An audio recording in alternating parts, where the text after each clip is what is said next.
Are you ready? Jamie Markley, David Van Camp, and Scott Robbins. We just become best friends. Yep. Making sense of it all. Now I get it. And having some fun. Lighten up, Francis. This is the Markley. Thank you so much for being here. Jamie Markley, David Van Camp, Scott Robbins. It's always a lot to get to today.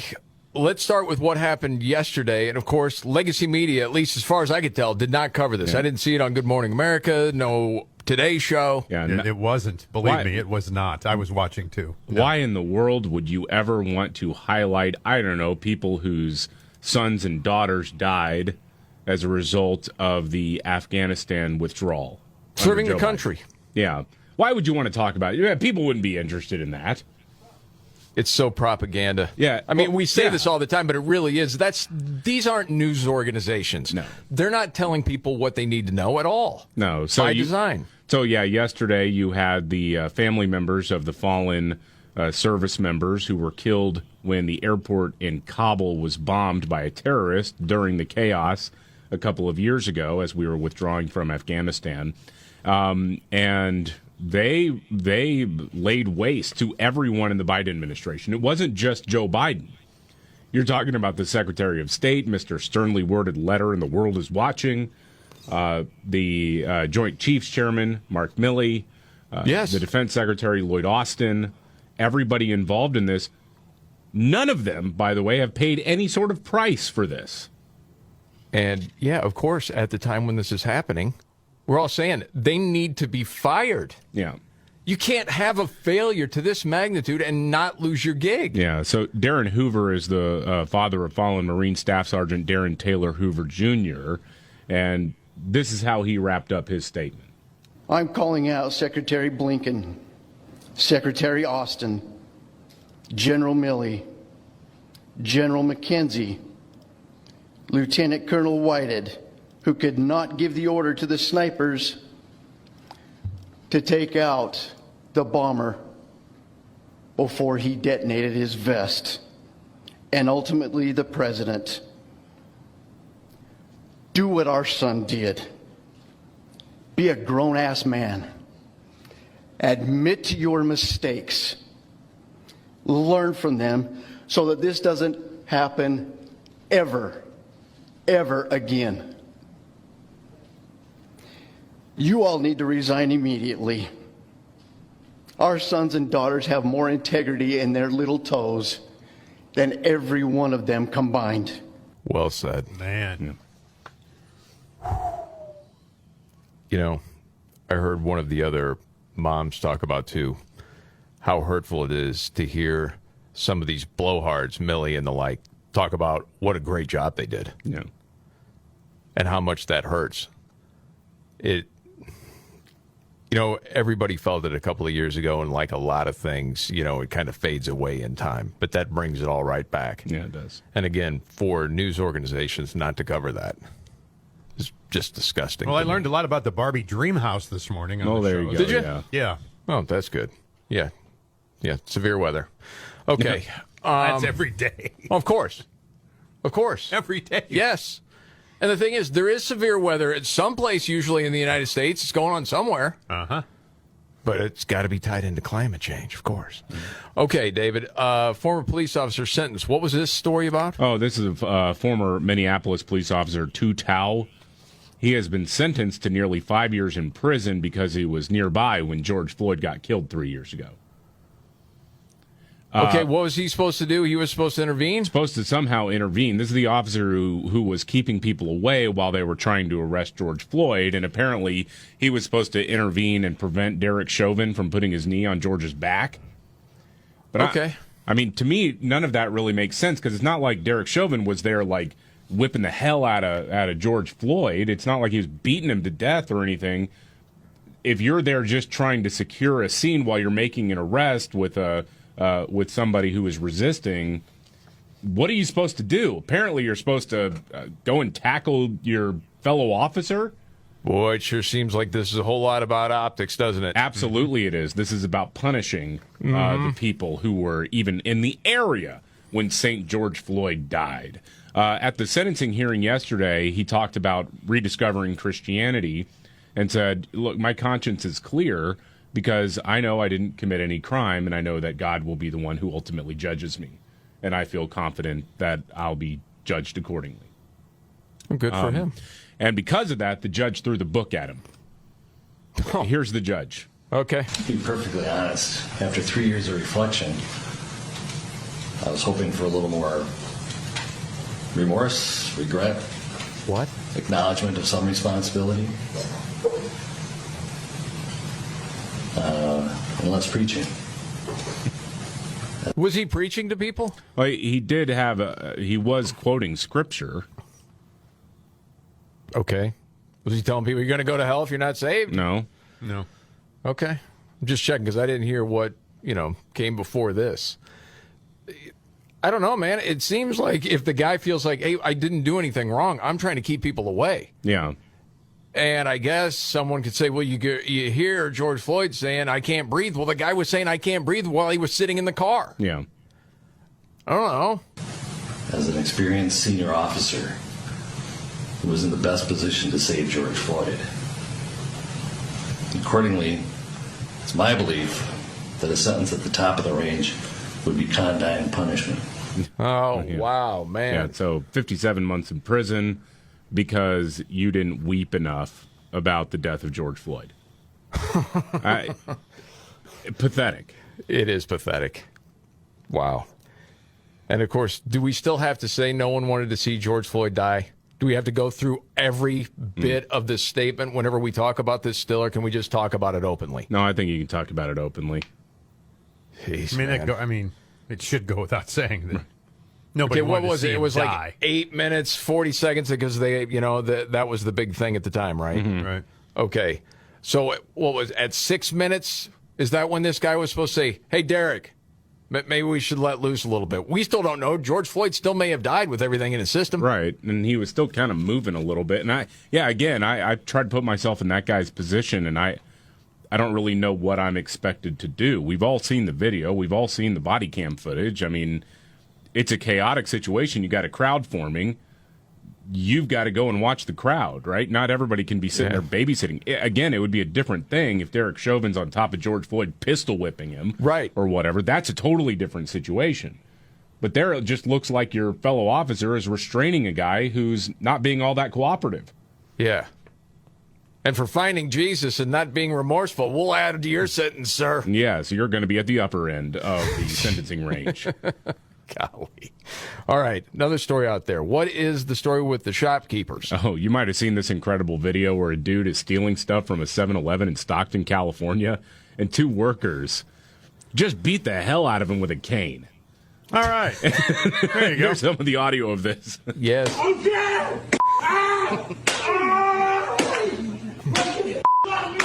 Whooping his ass down. That's called whooping your ass. Now, see, I've said before, public caning. Yes. I'm for it, bringing it back. Well, I think this holds weight to my argument. Well, that guy had been there a different time within the previous 24 hours, stealing stuff. And this guy's behind the counter. He's picking cigarettes out, putting them in a trash can that he's going to take with him. So yeah, then finally the guys behind the counter said, "Enough is enough. I've got this pole. I'm gonna just start hitting him with it." Yeah. But of course, because California is absolutely insane, the cops are investigating the employees for suspected assault. DeSantis needs to step up. If elected, I am going to put in place an ass-whooping law. Public caning, man. That's it. It's the Had It Comin' Act. Yeah, I like had it coming. So the dude who filmed it, he's a guy named Louis Benton. He just did an interview with Fox News Digital about what's been going on, and he's like, guys are heroes to me. All right. That store has been probably robbed a dozen of times, dealing with a lot of issues and problems. That store has been at night. They gather there at night and they walk in and take things. That's not the first time I've seen something in that store. I believe they was frustrated. Emotions was high. And but I believe they was courageous and did the right thing instead of taking a gun or taking something that could really harm him. Right. But also too, was coming to a point where I know it was enough was enough. Yeah, he didn't shoot him. Public caning. Yes. Need more of it in this country. Seriously, you got teens taking over? Yeah. Robbing and looting? You know what stops that in a hurry? Heck yeah, it does. Good old-fashioned ass beating. Yes. Comprehensive cane laws being passed now. You got to call them common sense cane Common laws. sense Okay. cane laws. Yeah. It's common sense to cane them. Yeah. Right. That's what I'm thinking. Oh, and then, this is something we should recognize. And, different people were asking me, how's Scott doing? And I said, I think he's doing pretty well. All things considered. He's doing all right. He's going to get through this. Talking about the U.S. women's soccer team losing. And there's an update on this, David. Yeah, there is. Former U.S. men's soccer player Alexi Lalas gave a brutal and brutally honest assessment of why some people are actually happy that the women's soccer team got bounced out of the World Cup. Yeah. He says, don't kill the messenger. This team is polarizing. Politics, causes, stances, and behavior have made this team unlikable to a portion of America. This team has built its brand and has derived its power from being the best and winning. If that goes away, they risk becoming irrelevant. Of course, then a bunch of people on Twitter were, snapping back at him, like, you're irrelevant. And he's just joking. He's like, okay. Somebody said, I'm sorry, who are you? And he goes, who?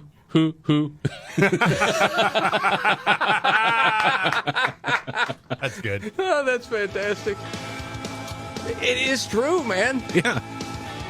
Well, sure. More on that a little bit later, too. Did you see the study that came out? Kids almost never transmitted COVID in schools. What? Yes. That and much more coming up right here. All right. The Markley, Van Camp, and Robbins Show. Jamie Markley, David Van Camp, Scott Robbins. I was looking through different clips. There was one from July 26, 2022. Fauci talking about, if the COVID's back strong, the kids should wear masks in school. Well, you're going to take it home and kill Grandma. And then you see this. Alex Berenson had this out. It wasn't his research. It was research done in Massachusetts. That research was done in the fall of 2021. Talking about 4 Massachusetts school districts with 18,000 kids. Researchers found that 44 potential cases of in-school transmission was it. 44 out of 18,000 kids.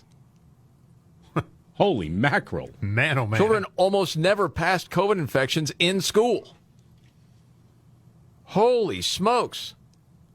And he says in the piece, throughout 2020 and 2021, as parents pressed with increasing urgency to reopen classrooms, teachers' unions and Democratic politicians warned in-school COVID transmission would lead to waves of death. Oh, yeah. Yeah. I remember it was described as an exercise in human sacrifice when Georgia reopened its schools. Yes, I do remember that. And Alex Berenson remembers the CNN headline, which was, teachers are so worried about returning to school that they're preparing wills. Yeah, I remember that. Yeah.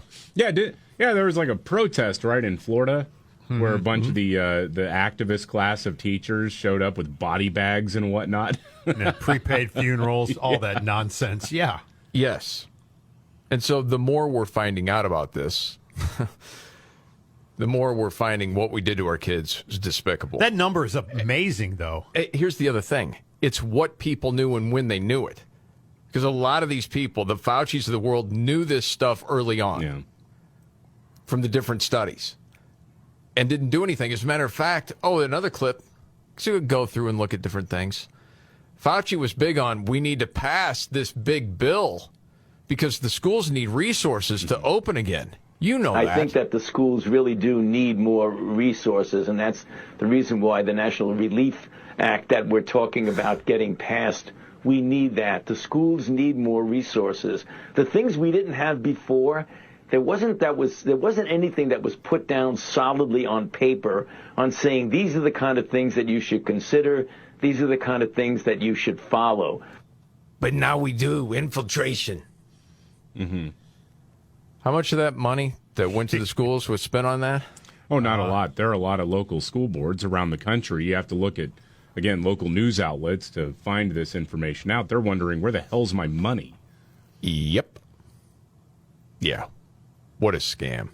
A lot of bad people. I hope that guy pays. That's an amazing number, though. That's an amazing low number. Isn't it? It really is. I mean, when you said it, I'm stunned. 44 out of 18,000 kids actually had COVID or passed COVID. Yes, passed it. So 100 of them passed gas. I would say more like 17,500 if I were to guess. Okay. If you've been around kids at all. Oh, Scott. yeah. Oh, yeah. I saw a new trend, Scott. Well, I'm talking to everybody, but I did think of you. Cardio is not your favorite thing.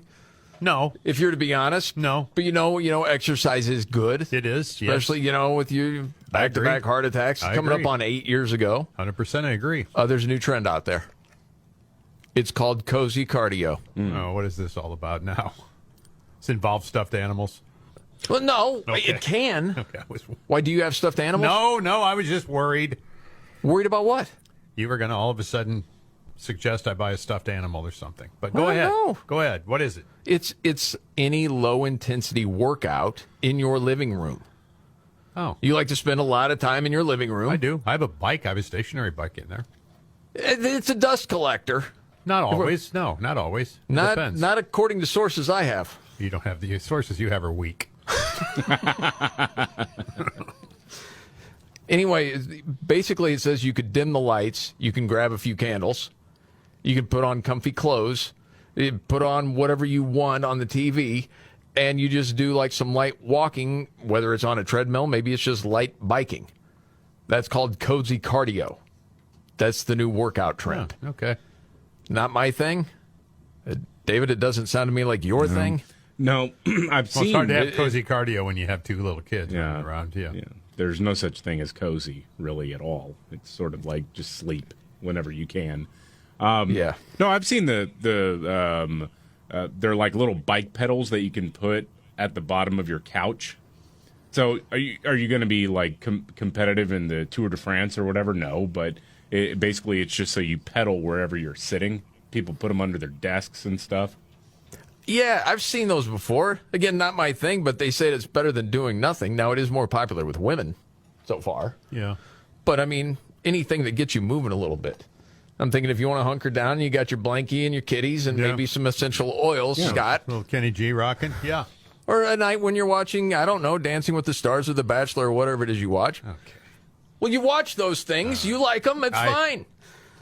And then there you go. A little cozy cardio for you. I happen to have a lady friend who enjoys those shows. Even before you had that lady friend, you enjoyed those shows. Yeah, don't try to blame it on your lady friend here. I hate you guys. I know you When's do. my next vacation? Oh, Hunter's Business with Joe Biden. Have you heard the latest? It's straight ahead. Yep. The Markley, Van Camp, and Robbins Show. I'm Jamie Markley, the Gen Xer, the Millennial David Van Camp, the sexy boomer. And the Orioles hat today. That's Scott Robbins. Yeah, I was front runners. I'm doing all the front runners. It's time to jump on bandwagons, baby. Okay. Mm-hmm. So a new target in the Joe Biden, Hunter Biden investigation? Yeah, excuse me. Another one of Hunter Biden's business partners is in the hot seat. This is Eric Schwerin, who managed the finances for the family, including Hunter's personal endeavors. And you know how Joe Biden has said he never talked to his son about business? Well, Schwerin was at the White House at least 36 times during Joe Biden's tenure as vice president.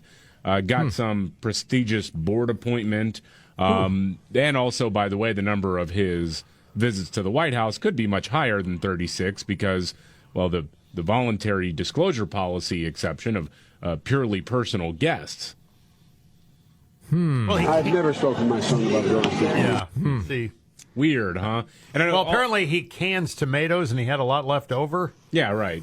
And sweet corn was a big bumper crop, and so he wanted to take some to Joe. Well, he was in the White House, so. Okay. Freestanding, have free, 30 free. Yeah, whatever. Yeah. Free stuff. Yeah. Yeah, right. Got it. Mm-hmm. Just trying to help. Always. You know that. Mm-hmm. Man, oh, man. The Ministry of Coburn. Yeah, whatever. What was that one? That he's proud of his son? I forgot about that. I'm very proud of my son. Yeah. Whatever.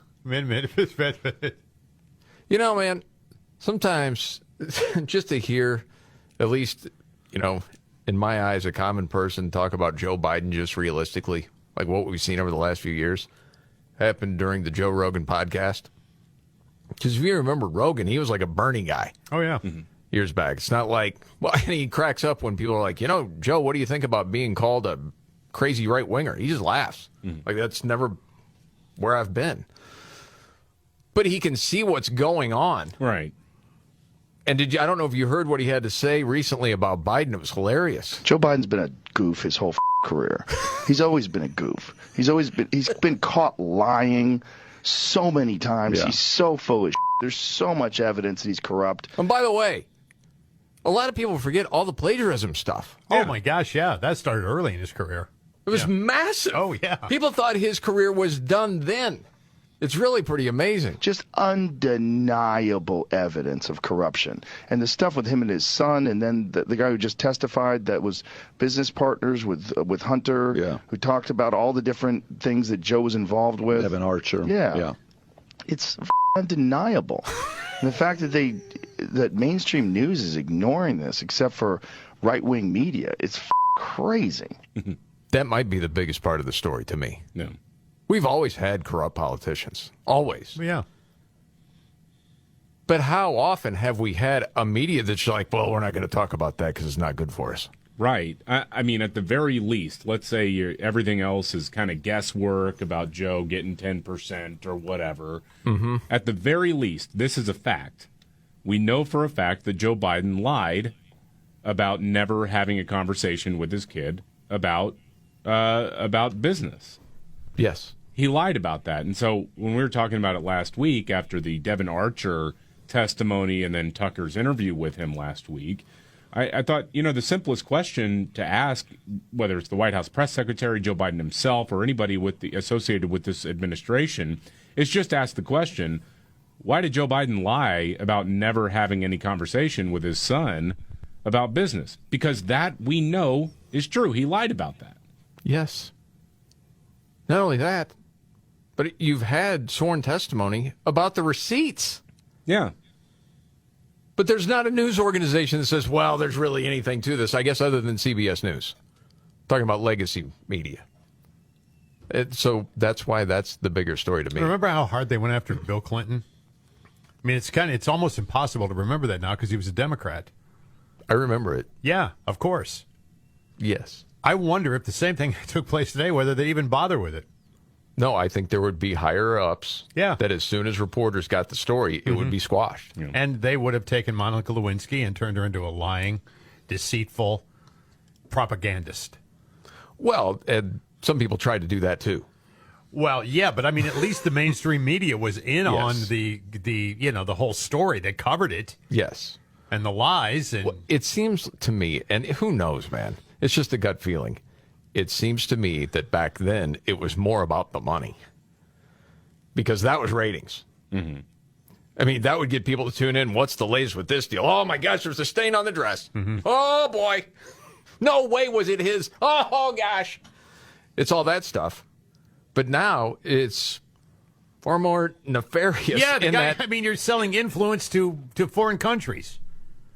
Yes, and you have media organizations that are getting, basically decisions made by people that want to stay in power. It's about power and long-term, probably monetary growth, not just, well, NBC's going to make a few extra bucks on the evening news because of the news cycle right now. Remember the good old days when scandals were covered and not politicized? Remember that? Yeah. It's been a while. Yeah. But yes, I do remember that. All right, it's time of the show. Going around the table may not be the biggest story out there, but it caught your attention today. David, what's your story? I don't know who could have ever expected this, but after the disastrous experiment in defunding the police, Oakland, California is, kind of falling in on itself with crime. Heck, you say. Weird how that works, right? It's almost like when those of us who cautioned against it, unlike what the left claimed, weren't actually racist. It was, hey, you're going to get a lot of people hurt and killed, right? So facts are racist. Right, of course. Facts are Common racist. sense is racist. A ham sandwich is racist. And math is everything. racist. Yes, Everything's racist. So in Oakland, we remember a few weeks ago, the police department there said, hey, maybe it's a good idea to start barricading your door if you live in certain neighborhoods in Oakland. Man. Well, now, CNN has the story. The police department is recommending that people have air horns with them so that it may scare off a would-be attacker or somebody robbing your place, and it would alert your neighbors. So they got this. They've got this this photo of a lady in her property or on her property. She's got the Ring camera or whatever. She's got some extra locks, and she's holding a little air horn, looking very forlorn. Of course, whatever you're picturing with California Bay Area liberal woman, that's an accurate image. Whatever you're picturing right now, you know exactly who you're talking about, or who I'm talking about here. But apparently, yes, just carry around an air horn and it's fine. And I love the comments on the on the article from CNN. It's like, weird. My air horn has a capacity of 29 millimeter parabellum. Well, it does raise the next question. So you hit the air horn. What does it mean? Yeah, then what? You're not supposed to use force as a citizen, right? Right. Who's coming? Nobody. You're just hoping that the sound is enough to annoy the attacker or robber to go away. There's a guy on social media. He goes by Dr. Ricardo Harambe. He does a bunch of just funny memes. And all he did was got a picture of a car with a bumper sticker that says "honk if you're horny," and horny is crossed out, and it just says "getting stabbed." That's good. All right, Scott, what's your story? Welcome to St. Louis, land of the Cardinals, the Gateway Arch, toasted raviolis, and now a precedent-setting cash settlement involving police protesters and the progressive city government. $4.9 million settlement stems from a protest in September of 2017 when a white police officer, Jason Stockley, was acquitted in the shooting death of a black man, Anthony Lamar Smith. Protesters of the acquittal claim that police surrounded 120 people and did not follow orders to disperse these people. Did they? Hey, get out of here. They didn't. Others at the protest said police used excessive force and pepper sprayed them. So they sued the city. The city settled out for $4.9 million for about 120 different people. Some checks have already gone out, ranging from $28,000 to $150,000. So protesting pays off. Wow. The more you protest, the louder you get, the more you're told to disrupt or to disperse. You don't do it. At the end of the day, here's $150,000. That's not precedent setting or anything, is it? Wow. Yeah. It's upside down. It is completely upside down. And yes. for the record, Stockley totally had it coming. I'm sorry, not Stockley, Anthony Lamar Smith. Yeah. Yeah. Well, they saw it that way, too. Yeah, it was a car chase. The guy got pulled over after the cops had to ram his car, and he won't exit the vehicle. And then, sure enough, reaches in the back seat and reaches for what the cop thinks is a gun. Cop opens fire. Anthony Lamar Smith, dead. That's what happens. Yes. Yep. I know. It's crazy. All right, I'm choosing to go lighter with my story. I'm changing it up. And I wanted to give this headline at the risk of, just throwing a straw man out there. It is a story about why you should never use self-checkout. I don't ever. So I thought you would champion this. Never, ever. Yeah. And it's because of things like this, right?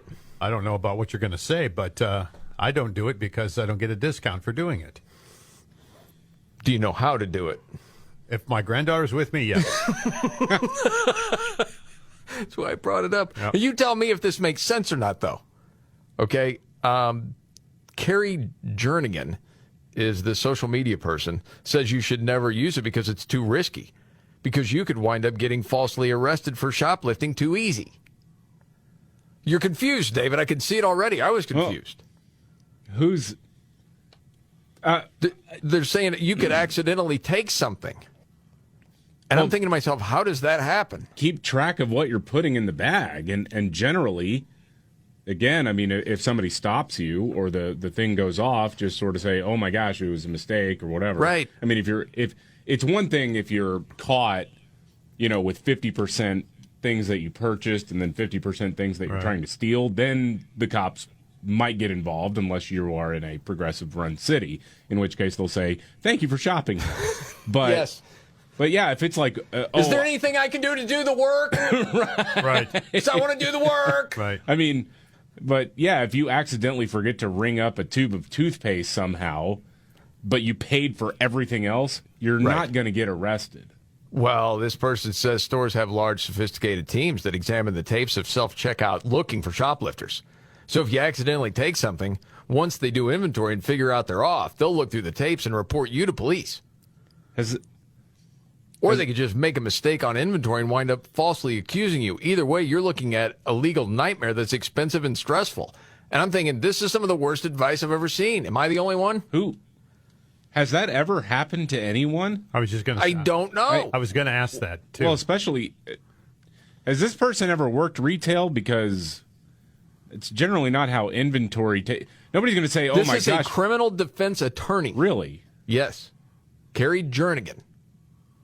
And said, but if you must use self-checkout, she says to use it on small orders. Use your credit card for proof of what you paid, keep your receipt, and go slowly so the camera see everything you scan. Well, that's why usually it's like 15 items or fewer. A lot of times, yeah. I mean... Unless it's some jerk. I just never heard this before. Yeah, that's odd. Okay. Now, and if anything, I figured that would give Scott a little bit of ammunition to say, this is why I don't self-check out. I don't have to worry about going to jail for a tube of toothpaste.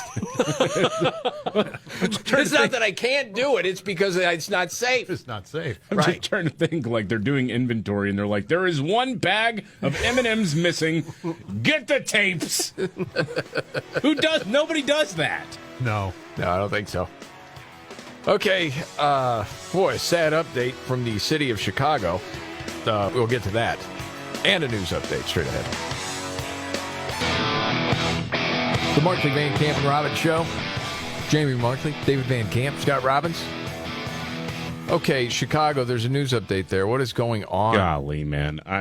You know how the mayor, Brandon Johnson, last week said that, don't call it a mob, call it a large gathering. When people are running around and looting stuff and killing each other.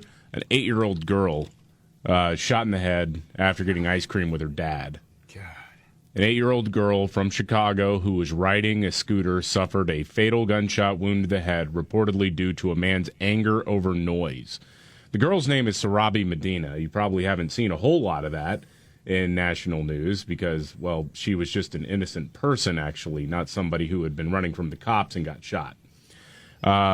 She had just gotten ice cream with her dad when she was shot. This happened over the weekend within Chicago's Portage Park neighborhood. Following the shooting, police responded to the suspect's apartment building to get interviews and gather evidence. Apparently, before he shot her, he had said something about them being too loud. Nope, you're right. National news is not going to cover that. Tell me more about how, some imaginary white supremacist organization is the greatest threat to America's homeland. Oh, my goodness. I made the point before, a true white supremacist, as far as the way some of our biggest American cities are run by people from the left, they love it. Mm-hmm. Because it's less black people. Well, there's more people dying. Yeah. Because of the policies. Brandon Johnson, he's worried about it. Words matter. Can't say things like mob action, things like that. It might be too offensive to people. All these people talk about is we need to have a conversation. Oh, about crap. what? We need to have a conversation about this, you jackass. You need law and order. You have to have it. It's chaos if not. And chaos hurts commerce. You need commerce to keep things going. You dope this trip. I'm so frustrated by this. Every day. Well, every freaking day. It's not just that. It's you look at the history of the world and you go back and you try to look anywhere where these policies that the left want to keep pushing, where it's ever worked, ever. It doesn't. Nope. You have to have law and order. And I mean, it's run so deep now. Universities through academia. And I mean, you're seeing it infiltrate into the military. I mean, it has to be stopped. It's 8-year-old girl with her dad getting ice cream. ruining the country. That's sad, man. It's awful. Okay, this is the Markley, Van Camp, and Robbins Show. Are you ready? Jamie Markley, David Van Camp, and Scott Robbins. We just become best friends. Yep. Making sense of it all. Now I get it. And having some fun. Lighten up, Francis. This is the Markley, Van Camp. Jamie Markley, David Van Camp, Scott Robbins. Okay, this is something with the president. Yeah. Wow. So what made a lot of noise yesterday, at least for those who pay attention to media outlets that dare to report it, was a bunch of Gold Star families, people who had lost their loved ones in the terror attack at the Kabul airport a couple of years ago during the disastrous withdrawal from Afghanistan. They talked a lot about how Joe Biden disrespected them, how people at the Pentagon disrespected them, wouldn't tell them the truth about what happened, and then, you know, you get some reporting. There's a guy named Jerry Dunleavy who has a book out about this, talking to the people on the ground, where there was a cover-up of exactly how this terror attack was able to take place, and it was because there was so much chaos that no one really knew what was supposed to happen. It's so disgusting when this happens, too, because you've lost someone, and then you're lied to constantly. Yeah. Reminds you of the Pat Tillman thing. Just be honest about what happened. That's Right. all. So Sergeant Tyler Vargas Andrews, he's a Marine who survived the explosion in Kabul that killed 13 Americans. He lost his right arm in the attack, and he had several other bodily injuries as well. Now, this was before the testimony yesterday in California from the Gold Star families, but he had done an interview with a guy named Sean Ryan and talked about meeting Joe Biden in the hospital, and the cluelessness of Joe Biden comes through here. Roll it. Right away, remember him coming up to me, trying to shake my hand, try to shake my right hand, and I look at him, and I'm like, I don't have an arm. And my left arm is in this big-ass cast with this giant orange foam block around it. I completely immobile. All I can do is move my head. My arm's gone. I'm like, I don't have an arm. And he says, oh, and kind of stands up and then goes over to reach for my fingers because about an inch of my fingers are showing, and just grabs my fingers. Doesn't greet me or anything. Just, that's what happened. Just grab my fingers. And I was like, okay, that's weird. And, almost immediately starts talking, about how their son served in the military. Okay, stop there for a sec. Yeah. How many times have we actually heard this play out ourselves and then heard told about it? Yeah. So, yeah, at least now, by my count, 5 of the people either who survived or he's the only one who's spoken about this who survived, but at least what Joe Biden had to say. But there are 4 other families who say that, yeah, the first thing that he started talking about was the fact that his son had died.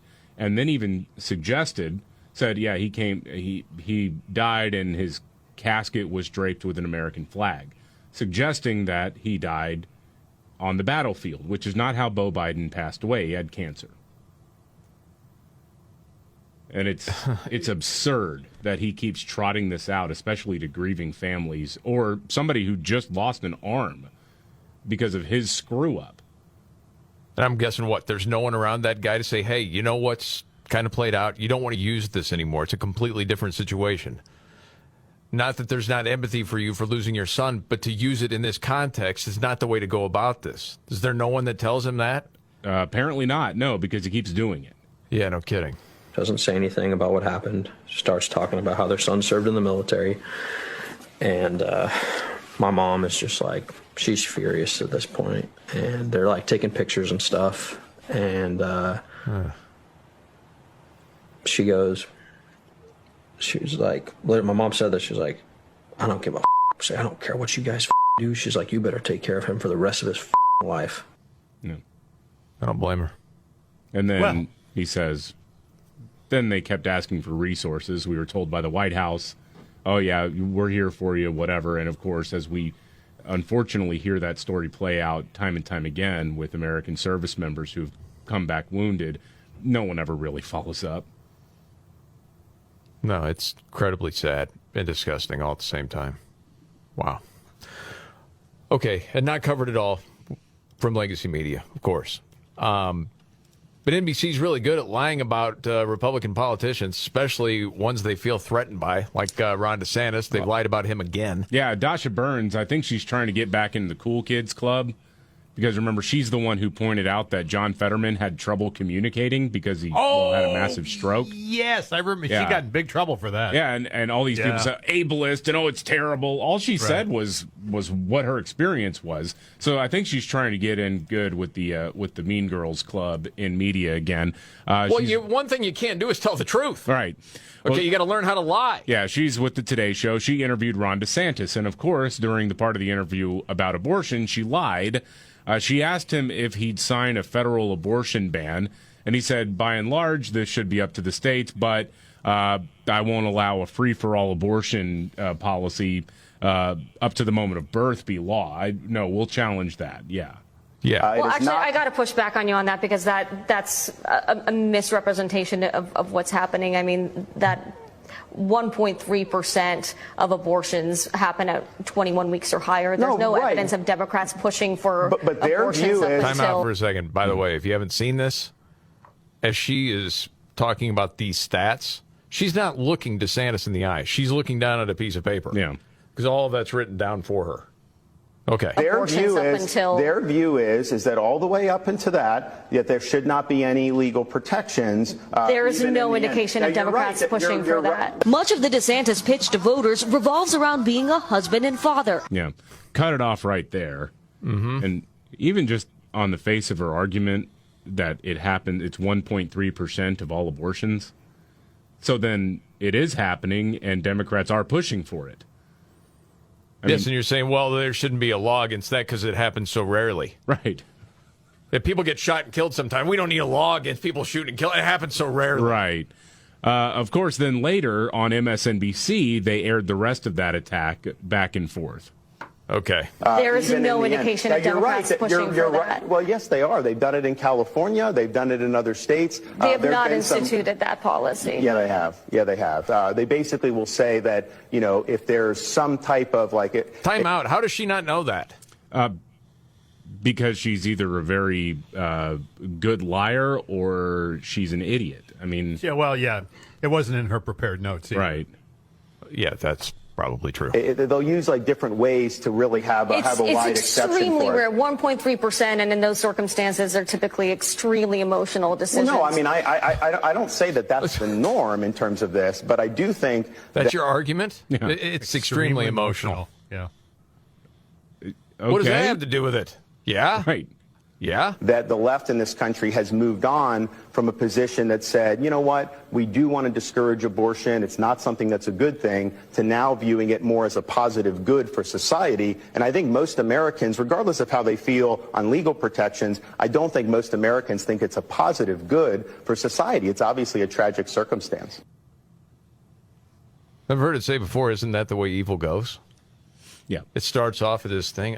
It's rare, legal, rare, safe. Don't want it to happen. But boy, if it has to, safe, legal, and rare. Now celebrate it. That's usually how evil goes. Yeah. Worse and worse and worse. Wow. Well, wasn't it you yesterday, David, who talked about some trans guy to become a woman that wanted the woman part so he could have an abortion? No, I don't remember that. But okay. I remember a story from... I mean, I did see a story out in the New York Post where a guy who had the whole, removal... the surgery done. Surgery. He had broken up with his significant other and is throwing a fit and threatening a lawsuit because apparently he kept his clackers in the fridge. Oh, boy. And he wants them back. Well, look, every married guy can relate to that. Every divorced guy, you mean? Oh, he gets them back, though. Yeah. That's in the settlement. Yeah. Do they work after that, Scott? The thawing process takes some time, but Okay, yes, check. eventually they'll get there, yes. Did you hear about this? Switching gears, sort of. This is, well, the trans insanity. About Martina Navratilova. She gets, into these fights sometimes, trying to say, hey, this is getting a little crazy. One that's been standing up for women's rights forever, and now they're being trampled upon. But you've got, the woke crowd now and the trans activists coming after her hard. So the way this story goes is Riley Gaines was talking about how uncomfortable she was changing in the locker room with the trans-identifying male swimmer. Okay, Yeah. if you remember this story, Yeah. she was the swimmer that was talking about, well, there was one swimmer that was with the UPenn swimmer, Leah Thomas, whatever the regular name was, saying, yeah, it was really uncomfortable. And all these activists were going after that person for saying you need to get over it. Mm-hmm. Because someone brought up again and again, and it was about, was it really that obvious? And it was like, it was a 6'4" male. Okay. Yes, it was obvious. So the activists come out going after her, and Martina Navratilova then said, okay, tell that to a 10-year-old girl in the locker room, too. Yeah. Just don't look there, and hopefully that person won't look at you either. And then she said, how effing irresponsible is this? Talking about what's happening with young girls being subjected to having to change in women's locker rooms with trans-identifying males. And so then another activist suggested Martina Navratilova's post was fascism. And it was an issue of sex-based rights. Martina came back and said, no one here is trying to control bodies, which, in fact, men had been controlling women's bodies for millennia and still do. Asking for sex-based women's spaces is not fascism. Thank you. Mm-hmm. And went on to say, any man now can get into a women's locker room and the women can do nothing about it. And it's not okay, and you shouldn't be okay with it either. So then another trans activist tried to compare fear of trans-identifying males in women's lockers or locker rooms to how people reportedly felt in the 1990s about allowing lesbians like herself in those places. And she's like, whoa, whoa, whoa. Nope, lesbians, as in biological females, do not commit sexual assaults. That would be 95% plus biological men. Nice try, though. Yeah. Well, there was there's a writer, and I don't know what her real name is, but she goes by Junis Anna on Twitter. Mm-hmm. I saw this a couple of months ago on that point. And she wrote, it boggles my mind that after decades of being told to not walk alone at night, lock your doors, don't get into an elevator alone with a strange man, be careful of stairways, watch your drink, carry your keys in your hand, don't go into the park at night, don't go walking or jogging with headphones, don't go into the woods alone, close your windows, check the back seat of your car before getting in, avoid getting too close to vans, walk with a purpose, don't sit in your car at the mall, be constantly on alert, don't answer the door to strangers, don't hitchhike, be careful what you wear, take a self-defense class, be prepared to scream fire, don't get in a car with a stranger, and after all these warnings, we're told now, men in dresses won't hurt you, stop being a bigot, and strip down in the change room while they're there. They have a right to look at you. If you have a problem with that, that's your problem. Stop being a fearmonger. Shut up and accept it, Nazi. Gosh, damn.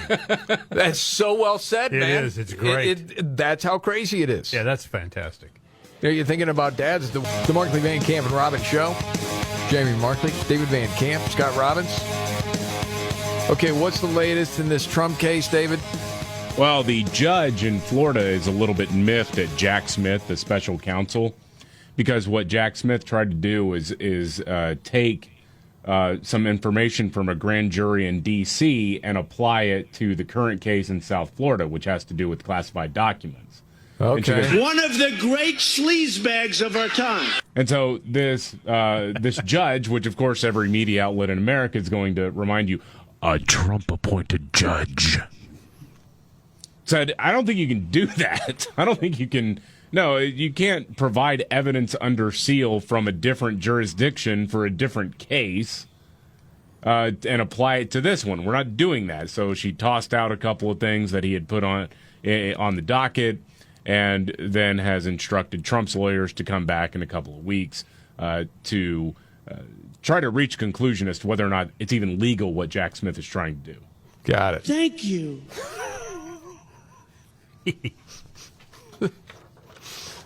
It's all over the place, man.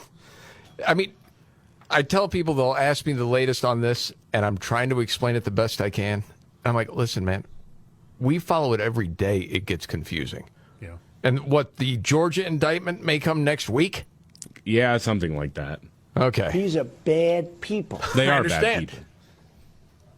Yes. It's so sad. Yes, in a lot of ways it is. There's no doubt about it. Do you see this? Even Zoom is making its staff return to the office. What? Yes. Really? That's Zoom interesting. Is now enforcing a structured hybrid approach, getting people to return back to work, where employees who live near an office need to be on site at least 2 days a week. Wow. You know why they said they're going to do that? Productivity, I'm guessing? It's most effective. Yeah, of course. Yes. Of course it is. But you're selling a product that you want people to use to do this with, right? Well, yes, you could do that, but still realize that, hey, it's better to have you. I mean, Zoom's better off still if you go, back a few years, if people are only in the office 2 days a week. Mm-hmm. I tend to think of it as sort of the Scarface rule, right? Don't get high on your own supply. Yeah. Yeah, well, yeah. It's like if you work at GM and you drive a Ford, you got to park way back in the lot. I wonder if that masturbator from CNN sees this story and says, man, if there wouldn't have been that whole Zoom thing and the COVID thing, I'd still have my job at CNN right now. He would have locked himself in the office, but nobody would have found out. It wouldn't have stopped him from doing the crime, whatever. But it just wouldn't have been in front of a bunch of people, like you said. Right, exactly, yes. Probably would have been, something like that. Yes. Hopefully not the men's restroom or something. God. Oh, jeez. This is the Markley, Van Camp, and Robbins Show. All right, biggest story of the day. The mental image you just put in my head. Yeah, I know. Of Jeffrey Toobin. I'm sorry, when I think of CNN or Zoom, I think, man, that guy, that Toobin dude. Wow. It's like one of those things that happened, and of course, we all went through it and talked about it and couldn't believe it. And now that it's a few years later, all of a sudden you're like, that really happened. That wasn't some crazy dream. That guy actually did that. Since he worked at the New Yorker, my favorite part of that was somebody took old New Yorker comics, and every single one just changed the caption to Jeffrey Toobin got caught masturbating on a Zoom call. And it all worked. It was crazy. All right, news update is next. The Markley, Van Camp, and Robbins Show. I'm Jamie Markley, the Gen Xer, the Millennial, David Van Camp, the sexy boomer, Scott Robbins. I just saw a poll come up on the news monitor that 45% of Americans think we should spend more money for Ukraine to help them in their battle against Russia. Okay. I'm just asking the question. I'll ask you first, David. So for that 45%, they view this as like Russia is the threat to the United States and we got to do the right thing for the people of Ukraine? Well, I think that's part of it. Part of it, too.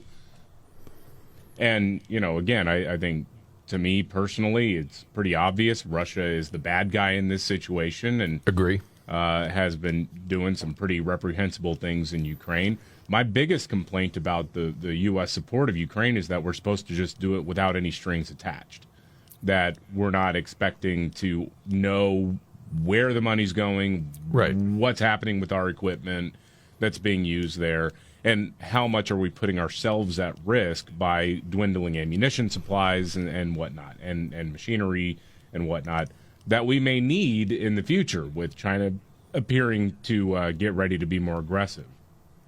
Well, and when we say no matter the cost and however long it takes. Yeah, that I'm not good with, but I think there are a lot of people who've been propagandized into thinking that you should absolutely blank check to Ukraine no matter what. Is that your thoughts, Scott? Yeah. I am disturbed by the fact of the accountability. The blank check without any account on what exactly and where it's going and what we're buying and what we're supporting. Yeah. And by the way, for a country who is known for having just a skosh bit of corruption that goes on there. Yeah, one of the most corrupt for years. Yes, of course. I tried to temper it a little bit, but yes, it's true. Of course it's true. Yeah. But we don't have any idea. And nobody's disputing the fact that Russia's out of bounds here. Okay, one other question real quick. Okay, whoever can answer first. When you see someone's social media and you see the Ukraine flag, what's the first thing you think? I laugh.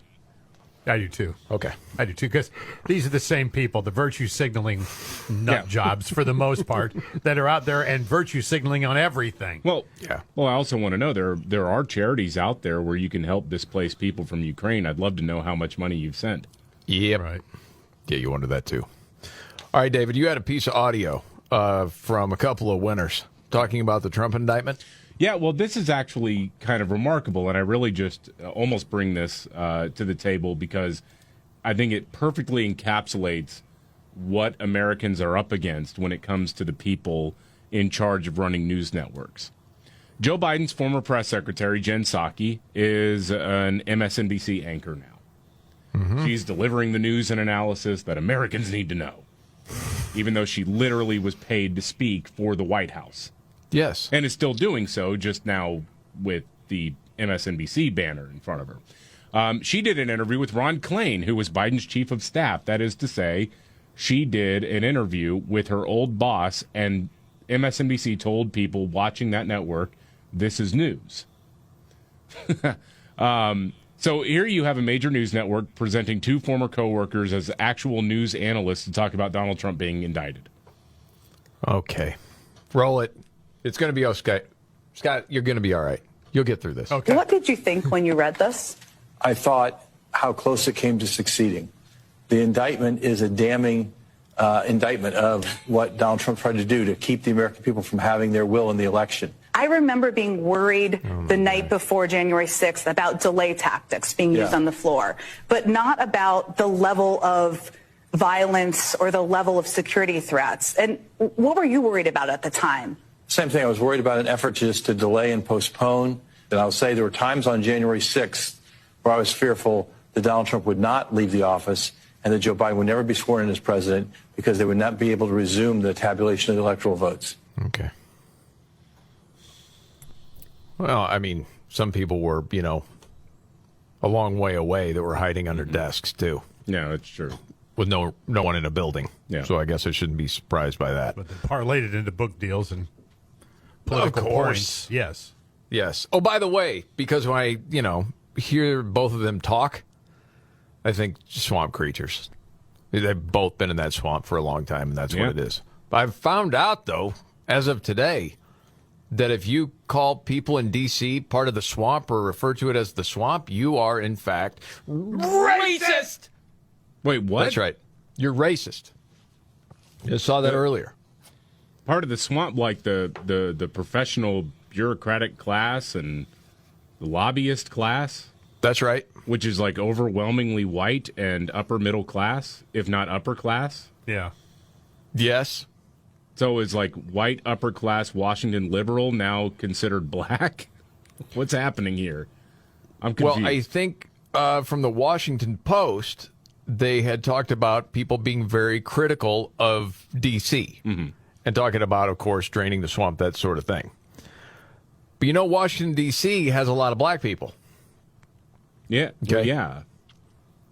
For a while it was majority black. Now it's about evenly split between black and white. I'm going to see this commentary at Hot Air. So as far as this piece today, it talks about, upon learning of former President Trump's most recent indictment last week, Florida Governor Ron DeSantis had a novel take. Americans should have the right to remove cases from Washington, D.C. Okay, so it goes on to talk about soon Trump and his lawyers were in on the action, arguing on social media and Sunday shows that he could not receive a fair trial in the nation's capital. Thus opens a new chapter in the long saga of lawmakers treating residents of the District of Columbia as if they aren't Americans. A history intertwined with race, as with partisanship. You look confused, David. Because the word that comes to mind, I can't say on the radio, but that's one of the dumbest things I've ever heard. No. Dude, as we were talking about earlier in this show, everything's racist. Well, yeah, that's why the word doesn't have any power anymore. Math is racist. Right, everything's racist. Everything. When It everything's doesn't matter. racist, nothing is racist. I've said that a million times. Like it's a novel argument to ask for a change of venue. Right. Because you can't trust D.C., and they're saying, well, if you're critical of D.C., that's because there are, a lot of black people there. What? There was a trial I covered years and years ago when I was living in Missouri, and it got a change of venue because, well, the guy who was on trial was fairly well known in this little town where he lived and was accused of killing someone. And so they moved it to a county, 2 hours away. That's called a change of venue, and it happens all the time because they're worried that, well, everybody knew who this guy was. Yeah, so right. No, they you're all right. knew the story, so it was going to be very, very difficult to find something even resembling a fair jury. And so they moved it to a town where nobody really knew who the guy was. And so it's not, that's just dumb. That you have to be actually insane to have this take that somehow it's racist that Trump doesn't want to go to trial in Washington, D.C., where Trump is the most famous person probably in the world, and there is no other town where he is more well-known than Washington, D.C., because he was the freaking president. Yeah. Yeah, change of venues, you're right, David. Happen all the time, though. It does happen. For a variety of reasons. But like you said, I worked in a town, too, where a guy had was purportedly killed his wife and his kids in order to carry on with a model. And they had to move the trial out of the county because, the county, everybody knew who the guy was. Right. And everybody knew about the case. You weren't going to get any sort of, unbiased jury in that case. There were people that didn't know about it. Yeah. They don't know. Everything's racist. It makes no sense. It doesn't make any sense at all. By the way, you want a story on race? I saw one today in the Wall Street Journal. Totally different story here, but this is interesting. And it was, what was the headline? The legal assault on corporate diversity efforts has begun. Conservatives group challenges Amazon, Comcast, and others for using many of the same tools that help kill affirmative action programs in colleges. So now you've got different people saying, hold on a second. Not just at colleges, remember the whole affirmative action thing. Wait a second, what about the Asian Americans at Harvard? Right. That's not fair. They're getting people shut out because of the color of their skin. And we're saying that can't happen at corporations either. So conservative legal activists, as the story says, successfully challenged the use of affirmative action by universities. Now they're going after diversity initiatives widely deployed across American corporations. Some companies are already reconsidering their efforts. Again, it's got to be a meritocracy. Or it's racism. Yeah. That's it. So it says in lawsuits, shareholder letters, and petitions to the Equal Employment Opportunity Commission, activists are using some of the same tactics that progressive groups have used to advance diversity, equity, and inclusion, or DEI programs. They are arguing that companies are violating rules against race and sex discrimination, including those drawn from legislation designed to secure the rights of black Americans. Basically, what they're saying is listen, there's been a number of things going on in a lot of different corporations to meet their DEI goals, and it's leaving people shut out because of the color of their skin. We can't have that. It's racist. Mm-hmm. So I think this is great news to a lot of people. You say the word equality, it's another one of those words, Scott, where I think it doesn't mean as much as it used to. But that's what equality is. Actually, you know what? That word has almost turned my brain around. I mean, when I hear it now, when I hear diversity and inclusion and equality and all that stuff that we talk about all the time, I instantly go, well, it's garbage. I wouldn't have thought that 20 years ago. Oh, I'm with you.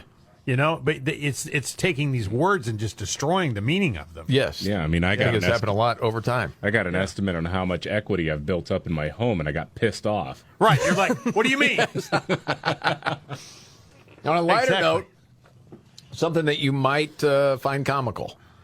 David, you've made fun of motivational posters a lot. Yeah. Over time. It's pretty funny.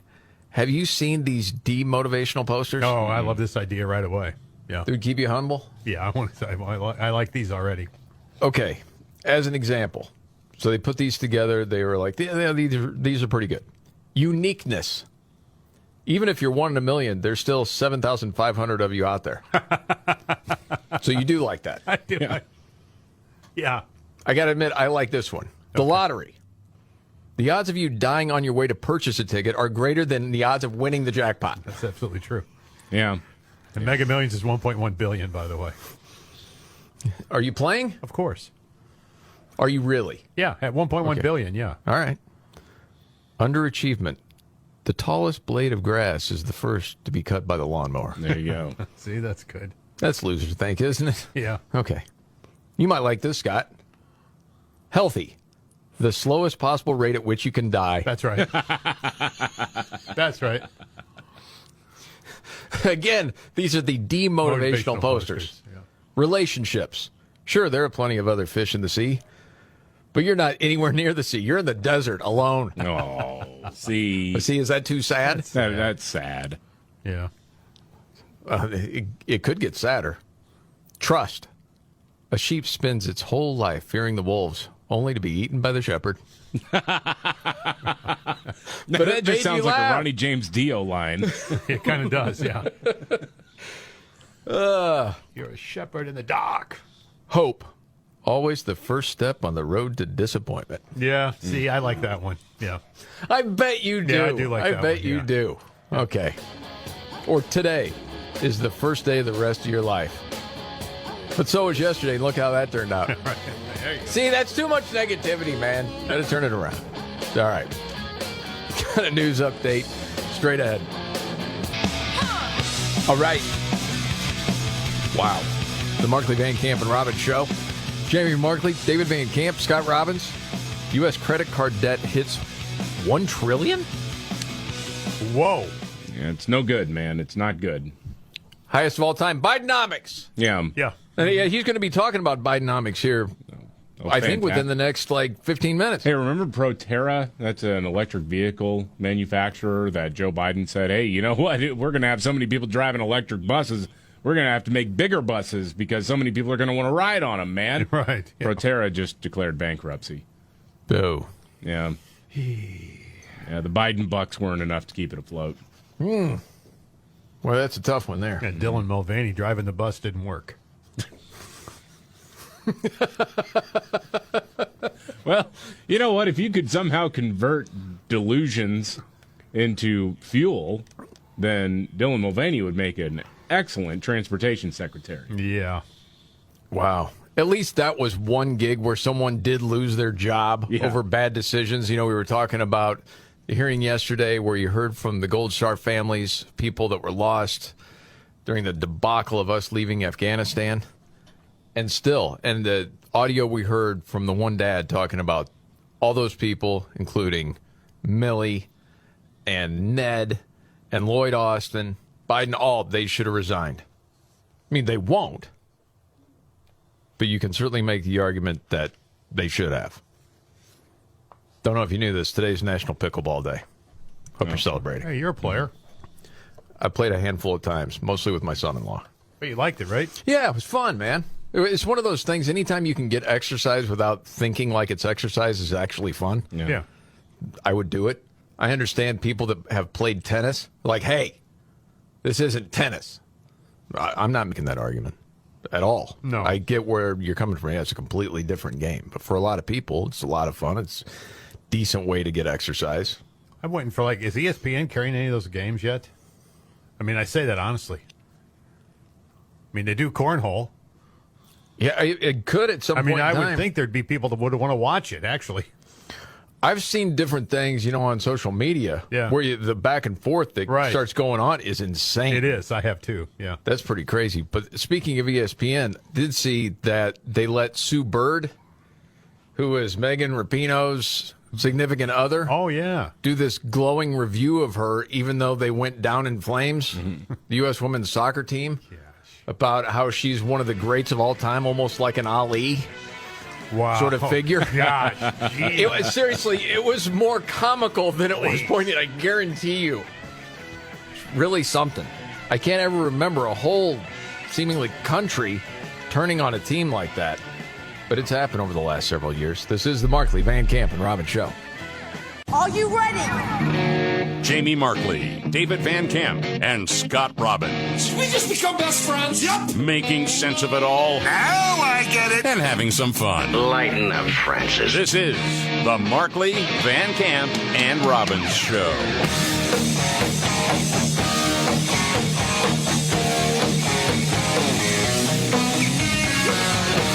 The Markley, Van Camp, and Robbins Show. Jamie Markley, David Van Camp, Scott Robbins. News. Where you said that this was fine and that it was, really bad that evil orange man wanted to do something about, unchecked migration into the United States. Well, part of this, too, was he was asking people, hey, maybe you let people stay at your place. Yeah. You first. Yeah, exactly. Yeah. More than 20,000 people in the state shelter system. The governor says that there are numerous contributing factors, including federal policies on immigration, you think, as well as the lack of affordable housing and the end of COVID-era programs. So they're asking for more federal assistance to do this. And to me, I understand that they'll probably get it because New York is getting it. I mean, we talked about it a while ago, but New York actually got for a new shelter service program that was started. New York got the lion's share of the funding for that program. Not Texas, not Arizona, right? Wow. Not even California. No, it went to New York. And why is that? It's because the top Democrat in the House is from New York, and it's because the Senate Majority Leader Chuck Schumer is from New York as well. Last week, Kyrsten Sinema used to be a Democrat, now is an independent senator out of Arizona, just flamed Joe Biden for that. Was like, no, this is unacceptable. I'm livid about this because we need assistance here because this is ground zero for the crisis. Right. We were told that any sort of federal funding would first be prioritized to decompress what's happening at the border, and it hasn't done that. Instead, they've just given a pile of cash to their buddies in New York, and now Massachusetts will probably get the same treatment here. To me, I'm over here going, you buy the ticket, you take the ride. No, you're not getting any more federal funding for this. You said you were a sanctuary state. You said that you had your arms open, which to me implies you have the resources to handle it. Well, you said that never ever thinking it was going to happen to you. You know that. No, it's actually like putting the Ukraine flag in your social media heading.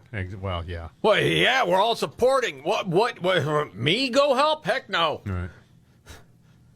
It's all fine and good as long as you people stay down there in those southern states. You can't come up here. I also saw today that a little controversy in New York because some of the places that they're putting the migrants are on top of beloved local soccer fields. I'm not joking. Well, you start messing with soccer parents, you got problems. You think? No way. Yeah, I saw that too. No, I will look it up now if you want. Soccer fields. I'm looking. Okay, go ahead, man. I'm not making that up. Okay. New plan calls for building shelters for migrants on Randall's Island soccer fields, they say. People are upset. Emergency housing there. They announced it yesterday. The city's also planning to open humanitarian emergency response and relief centers at the former stupid pop-up ad at a Creedmoor is what it's called, I think. Yeah. And people are upset there because, well, that's going to take our stuff. New facility would hold up to 2,000 adult men. Uh-oh. Yeah. No trouble there at all. Not our soccer field, but you know what? They need to turn the Statue of Liberty, I think, into a migrant housing facility. Oh, there you go. We heard. All I was thinking was, no, try to open it on some football fields in Texas, right as high school football is starting. Yeah, See how that goes. Good luck with that. Yeah. Yeah, no kidding. Like a floating motel there. Hey, I got a piece of audio to play because I want to know if you think this is effective at all. All right. And what this is this is an ad for the Republican Party, basically. It's the Senate that's put out this ad to fight against, the Democrats and the way everything is going. Actually, let's do that. Let's do that in like 10 minutes because this is more involved. Let's take care of this now. Jim Jordan is trying to explain how big tech and the FBI censored Hunter Biden and the laptop story. This gets deep in the weeds, David. Yeah, I think, and this is the central problem, whether you're talking about allegations of Joe Biden's corruption or big tech and the FBI and censoring stories that were potentially damaging to Democrats. The danger that Republicans have found themselves in is that they get way too deep in the weeds for the average person who maybe will pay attention for about 30 seconds. It's way too deep in the weeds to reach that person because you and I and most people listening, we know the story. Mm-hmm. We understand what happened in 2020 where you did have the FBI infiltrating major social media platforms in Facebook, order to Twitter, yes. Right, in order to silence speech they didn't like. And see, it's pretty simple to explain that. But Jim Jordan, it gets very, very technical, throwing names out there, and it's like, yeah, I don't think it's very effective because people just sort of start to, I know this stuff and my eyes start to glaze over. All right, we'll go through this together. It won't be too long. Remember, the story breaks October 14th, 2020, Sean. Early in the day, FBI meets with Twitter. Twitter asks the question, and the FBI says, yeah, the laptop's real. And then another agent quickly jumps in, a lawyer with the FBI, and says no further comment. Later in the day, they have another meeting scheduled that same day with Facebook. At that meeting, when they get asked the question, after they had deliberations, the FBI, they get asked the question, same question from Facebook, and they say no comment. And Elvis Chan testified in the Missouri case. He testified and said that was the only interaction he had with Facebook. But now with the internal documents we've gotten from Facebook, shows a different story. The very next day, October 15th, Mr. Chan... It's like somebody's watching a Netflix special. They're 4 episodes in, and they're explaining it to the other person in the room, and I have no idea what's going on. Yeah, to your point. Mr. Chan has a conversation with the Facebook employee, an FBI agent, by the way. He has a conversation where he says, yeah, the laptop is real. Doesn't look like it's for an operation at all. All right. So, and we could keep going. Yeah. To your point. And we were talking about this before the show today. Then there's a guy like Joe Rogan. Common guy, right? He's explaining what's scary going on right now when you're talking about deep state stuff. And this was from the podcast, and I thought this was pretty well done, pretty easy to understand. When you look at the Russia collusion, when you look at the Steele dossier, when you look at all the bull they tried to throw at him that we now know is bull, not just bull, but coordinated bull. Going after Trump. When you look at the fact that they suppressed the Hunter Biden laptop story and that 51 intelligence agency representatives signed off on that to say that this was Russian disinformation, which we know they know is not true. That's scary because now you have the intelligence agencies colluding to keep a guy from being president that was president during a time where the country was thriving economically. Yeah, there you go. Okay, Jim Jordan, get that tattooed on your chest. Not just, no kidding. Not just BS, but coordinated BS, okay? Yes. And the FBI wanted to keep Biden in office, so they colluded with Twitter and Facebook. Told him you can't run these stories. Don't do it. Be bad for you. Period. The end. There you go. Now, would voters actually care if they actually knew? There'd be a group that would. Yeah. I believe that. I mean, there's Democratic voters. They don't care. Yeah. They don't care whether or not Joe Biden is corrupt or not. They don't care. They want the policies. So they'll keep voting that way. But there's a group of people that could go either way. They're the ones that need to know what's going on. Yeah. Well, Yeah, whenever I hear Jim Jordan start to talk about this, I'm just waiting for him to end it with, and that's how they turned the frogs gay. It just sounds... Well, yeah, right. I mean, it sounds very Beautiful Mind or something, Well, right, because it starts out and you're engaged. And then as time goes on, you start to drift. And before long, it's Charlie Brown's parents, and you have no idea. You can't. Wah, wah, wah, wah, wah, wah, wah. Like, oh, my God, I've lost it. I understand where you're coming from. Jim, come on, man. All right. I'll get to that Republican ad coming up in a few. I happen to see this story. Just want to mention it real quick and get a reaction. And again, certainly not an important story, and I think some of us would be jealous that a person could have this much time to do these types of things. This is out of England. Dude buys a classic car from 1933. That's kind of cool. He got kind of obsessed with the history of the car.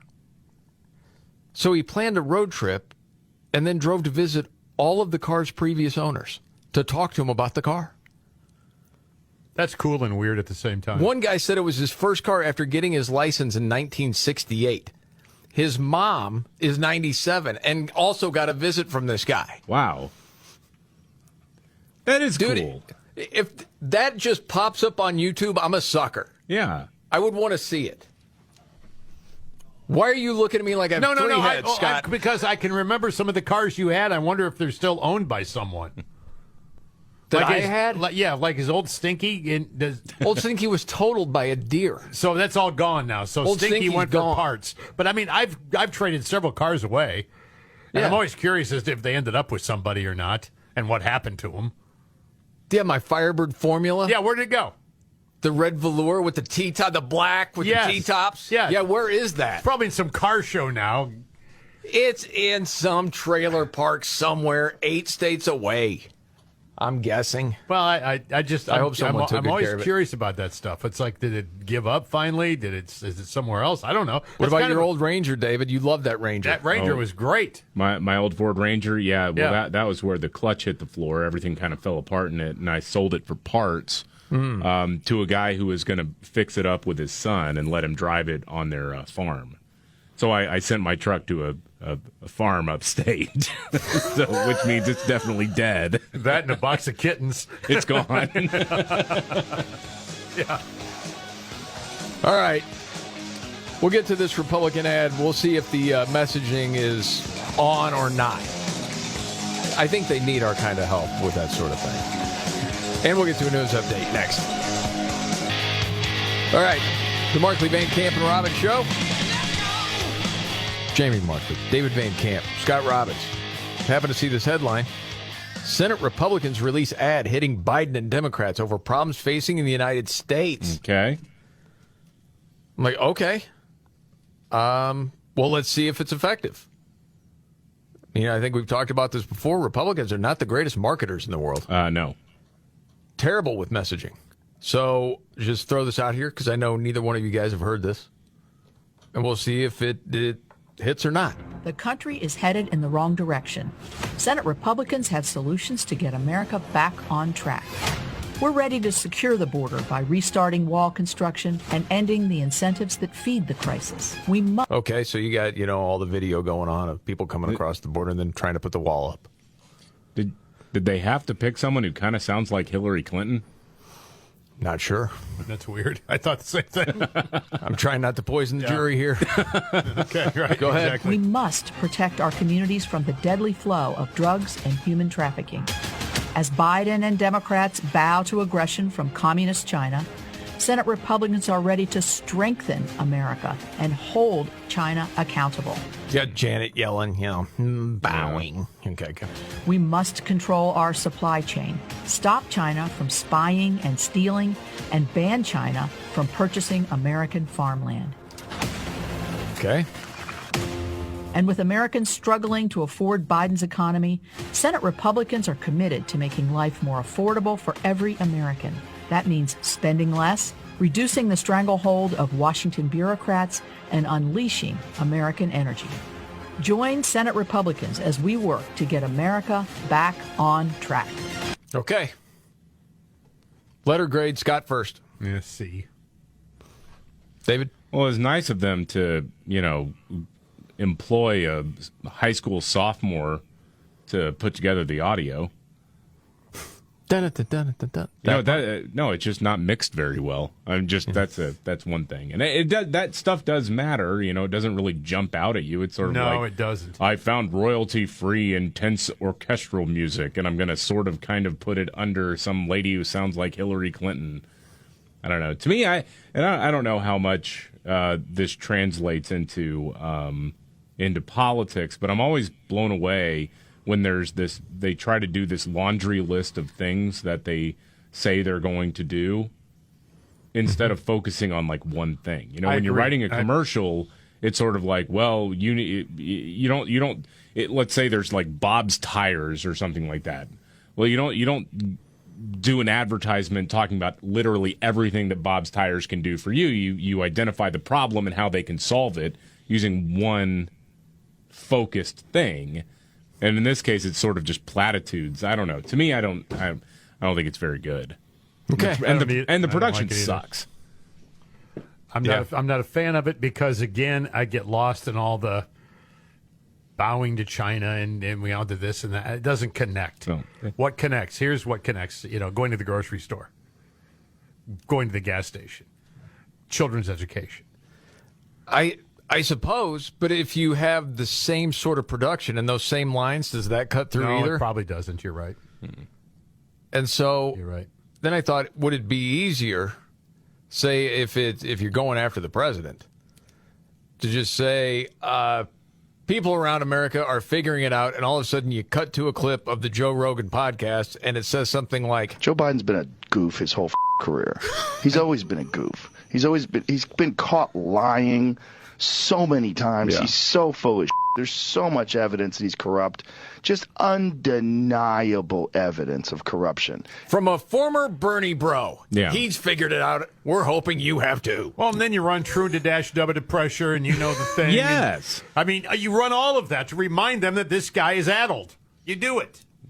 For a reasonable fee, if Senate Republicans want to license out our Mumbling Meadows bits, they can. Absolutely. Fine. Oh, yeah. Much more effective than that. Very reasonable fee of $10,000 per. Yes. Yeah. There's part of that, yeah. Van Camp will perform the music that goes under it. Out there. Yeah, you really do. All you have to do is show food lines going on across America and then turn to dash under the pressure. Yeah. Yeah. And some of the other greatest hits that we play every day. Yeah. Yes. Anyway. This is the Markley, Van Camp, and Robbins show. Cracking me up. All right, biggest story today, if there's one. Biggest story today is we figured out exactly why there was no red wave. It's because it is so true how depressing the right is when it comes to trying to reach Americans. I don't get it. And get a message. Yep. Yeah. Scott, we have been talking about this for 10 years. I know. Wow. I'm seeing now 870,000 fentanyl pills in one day, Arizona officials seized. Dang.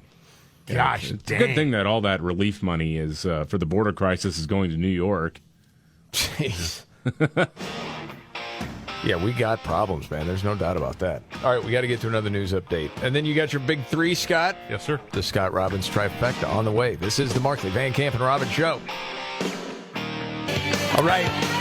The Markley, Van Camp, and Robbins show. Jamie Markley, David Van Camp, Scott Robbins. A lot going on today. Hadn't had a chance yet to get to this story. It was crazy. Okay, so every once in a while, I'll get different just music industry news. And I see this headline, and I couldn't even remember that this had happened. You ever heard of a band called Lost Prophets? Yes. I have heard of them. Early 2000s, right? Yeah, I remember that. I remember I was still doing rock radio when they first came out.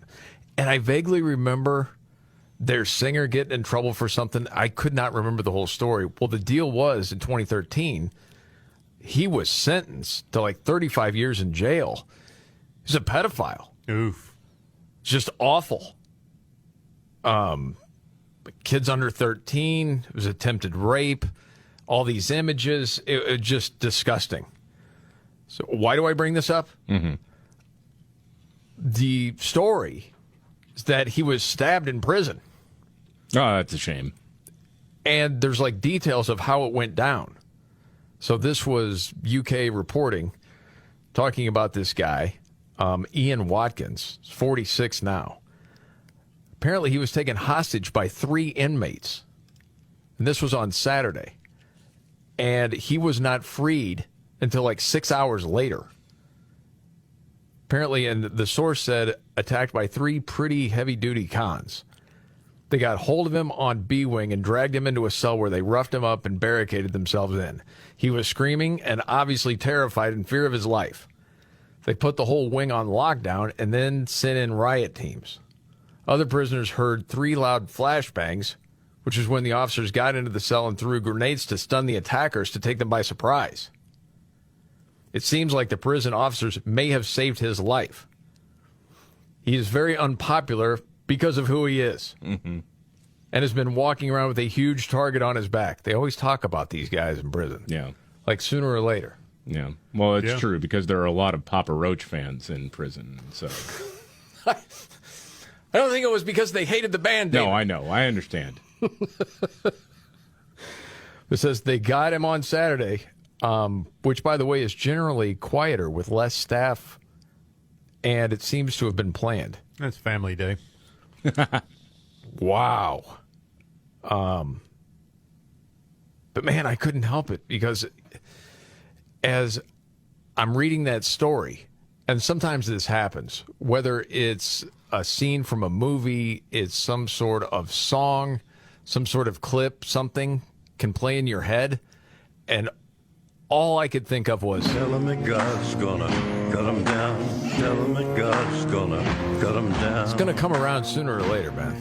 It's not the Lost Prophets version either. Yeah, no, it's not. Yeah, it's either God that's going to cut him down or a guy named Big Mike. You know, it's somebody. One or the other. All right. Can you imagine that being in the band and that's the singer, and then you find that out because they're like, we're done.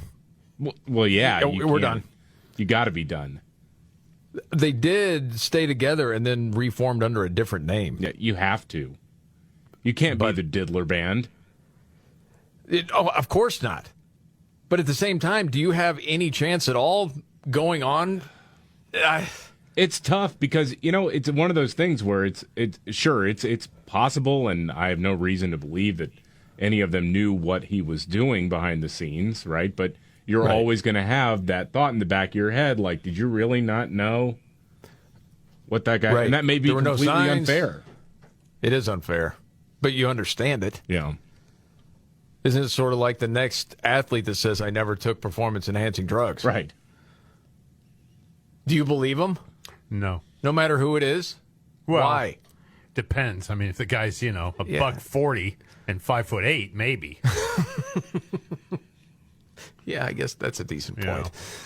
But anyway, I thought that was kind of a crazy story. All right, Robbins, are you ready for your big 3? Let's roll. Okay, I think Casey's in. Let's do it. Are you ready? 1, 2, buckle my shoe on. It's the 3 most important news stories of the day. I hit the trifecta. Well, at least according to Scott Robbins. It's the trifecta on the Markley, Van Camp, and Robbins Show. Every day about this time, Scott Robbins' top 3 stories of the day, always helped by his hero. I'm Casey Kasem. Hey, buddy. How you doing? Good. Okay. I'm ready. Okay. 3. Number 3, Democrats want to raise the price of an AR-15. Yeah, there are times when you can tell the Democrats have simply run out of new ideas, and they have another one here. 25 House Democrats have reintroduced a bill that would impose a 1,000% excise tax on semi-automatic assault weapons and high-capacity magazines, raising the retail price of an AR-15 to $20,000. Now, of course, the hope here is it'll be cost-effective and nobody will buy them anymore. Therefore, not specifically banning them outright, but making it impossible to own. Well, and there's precedent for that, too, because that's what the NFA was anyway. I mean, if you want to buy a suppressor or certain types of firearms what the Biden administration was pushing for is a pistol brace, you have to pay what's called a stamp tax for it. It's $200, and when that was passed in the 1930s, that $200 tax was the equivalent in today's dollars of about $4,500. Yeah. So there's precedent for that. I don't know how much of an appetite there is for it, though. Yes, I mean, this is really a time when you want to take one of the most popular sports rifles and tax it like that. All I can think is the old Chris Rock idea of every bullet's $1,000. Yeah, right. And then some people be like, do I really want to waste $1,000 on that person? No. Anyway. We're getting closer and closer to number one. The Scott Robbins trifecta, top 3 of the day up to number 2. Number 2, Anheuser-Busch's collapse continues. Man, how about this one? The downfall is a brutal lesson, especially when it comes to being a brand that claimed to represent, the heart of America, the blue-collar guys, the guys playing, sports and getting together with their buddies and boozing, whatever. Yeah. Now AB is being forced to sell off a few of its brands to stay afloat. Whoa, I hadn't heard that one. Yeah, these include Shock Top, Breckenridge Brewery, Blue Point Brewing, 10 Barrel Brewing Company, Red Hook Brewery, Widmer Brothers Brewing, Square Mile Cider Company, and Highball Energy. All these are craft beers. So they're cutting a big solid chunk off the craft beer portfolio. One of the companies buying these is a Canadian brand called Tillery Brands. So they post a little small video out on X saying, hey, we welcome this. They're a cannabis company as well. Okay. So now they're dipping their toes into the high-end beer market or the higher-end beer market. And so there you go. One guy, one person, one commercial, handful of times is all it took. That's it. That's it. Yeah, and what AB tried to say was, it wasn't even a commercial. It was just one little promotion. But you wanted it to go viral, and it did. Yeah. Unfortunately, results of that were not what you... I feel bad for the local guys, though. I really do. Because they had nothing to do with any of this, Yes. Gosh, dang. But, I mean, that whole thing, and I've heard people talk about it in this way, of you're losing market share already. Yeah. Yeah. Because of different trends. And so if you want to maintain, you have to find a new audience, right? And that's what they were trying to do. But how clueless. Yeah. I mean, dude, you remember, and this was before the backlash, when we first heard the story, we all thought it was a goof, that it wasn't true, that it wasn't real, because there's no way because Bud Light it's so would do idiotic. That. It's so stupid. It's got to be, And it was rolling out on April 1st. Yeah. That's when it started breaking. So I thought, this is an April Fool's Day thing. This isn't real. And then it was real, and, well, people got ticked off about it. In hindsight, they should April have gone 2nd, with it. I thought it was a goof. Mm-hmm. Well, I thought they weren't coming. I thought at first you think it is an April Fool's thing. And the AB would have been better to say when everything started to collapse, like, hey, we were just goofing. Yeah, it's too late. Rather than keep digging. Yeah. Say it again. I don't want to. The Scott Robbins trifecta, top 3 of the day, up to number 1.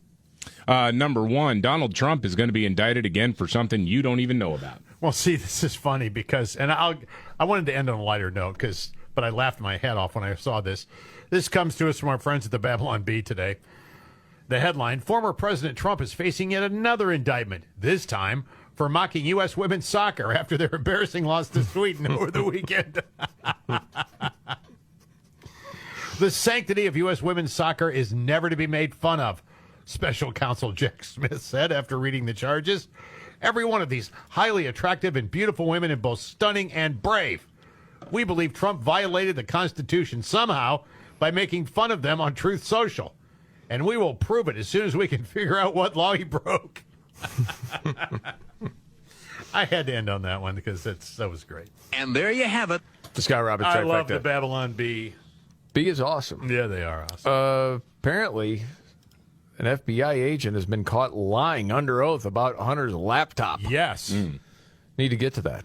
Also, and I know you love this, David, whenever Republicans, quote, pounce, they pounce on something. Oh, yeah, always. Seize, pounce, whatever. Yes, they're pouncing right now over Joe Biden's brand. Mm-hmm. Joe Biden's brand? Yes. The whole brand. That he's just common man, just hardworking Joe, blue-collar Joe. Yeah, right. Lunch pail to work every day. I know. Just a grinder like the average American. Yeah, we'll get to that straight ahead right here. The Markley Van Camp and Robbins Show. Jamie Markley, David Van Camp, Scott Robbins.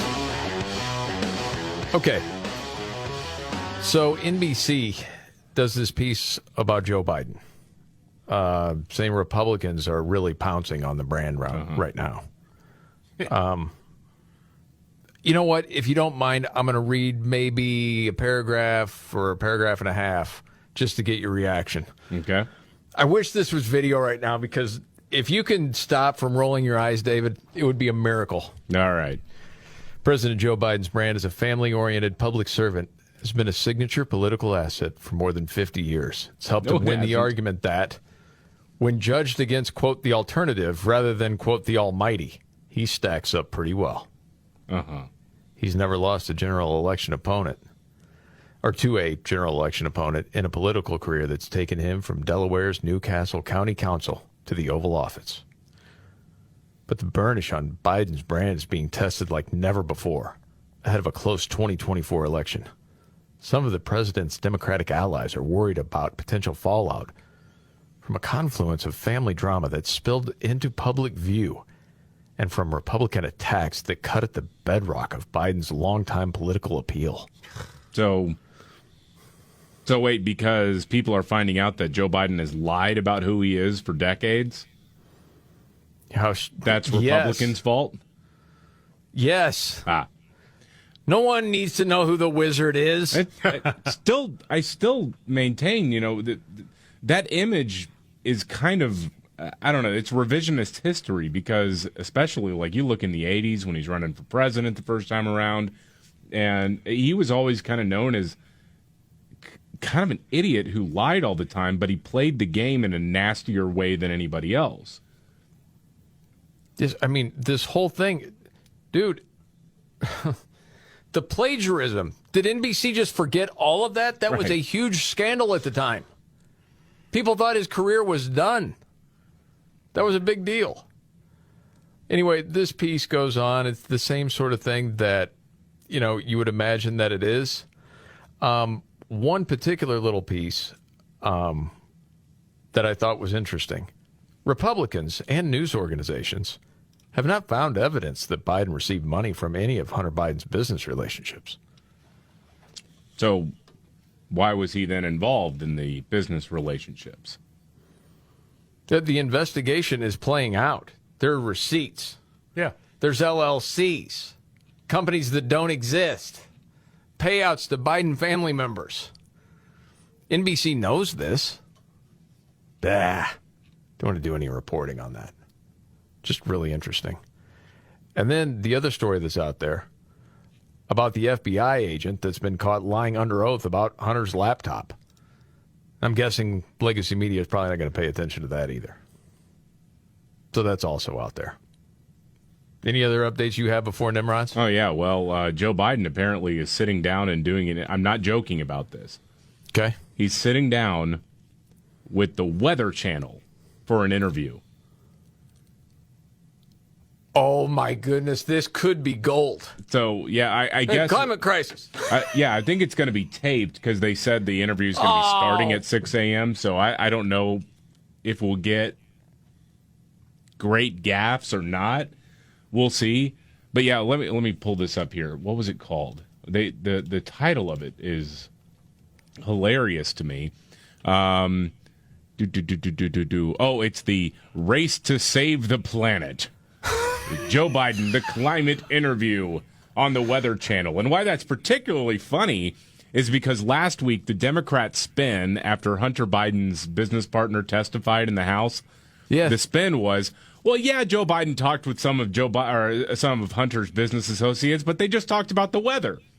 So if there's one thing Joe Biden knows how to do, he's going to get on there. The Minister of Copeland's daughter of Ireland. You can tell that's a Freudian slip. I'm thinking of home. Yes. How's the weather in Ireland? He's gonna start out the interview. So we're going to talk about the weather, right, sir? That's right. Where's my $5 million? Oh, not that kind of weather. There's a meme going around that said it was there are 3 panels. The first one is Joe, the second one is Hunter, and the third one is Joe again. And it's like they're talking on the phone. And Joe says, "Hey, Hunter, it's your dad. I'd like to talk about the weather." And Hunter says, "Why do you want to talk? You want to talk about the weather?" "Yeah. whether or not I'm getting my mother bleeping money. When the going gets tough. Damn it, this is too hard. The dumb get dumber. All right, Ian. It's Nimrods in the News on the Markley, Van Camp, and Robbins Show. I love the poorly educated. All right. Nimrod's the News. Go to Indiana. Middletown. 32-year-old dude facing charges. This dude, 4-day meth bender. Oh, my. After that, I got a little paranoid, apparently. Shay Erlanderson, his name. Didn't sleep at all in these 4 days. Was hallucinating. And thought there was a tiny man hanging out in his car. So he tried to scare the tiny man away by setting his own car on fire. Well, did it work? Did the tiny man come running out? Well, yes, the tiny man was gone. He also caused $60,000 in damage total. He's in a lot of trouble, and that's Nimrod's in the News.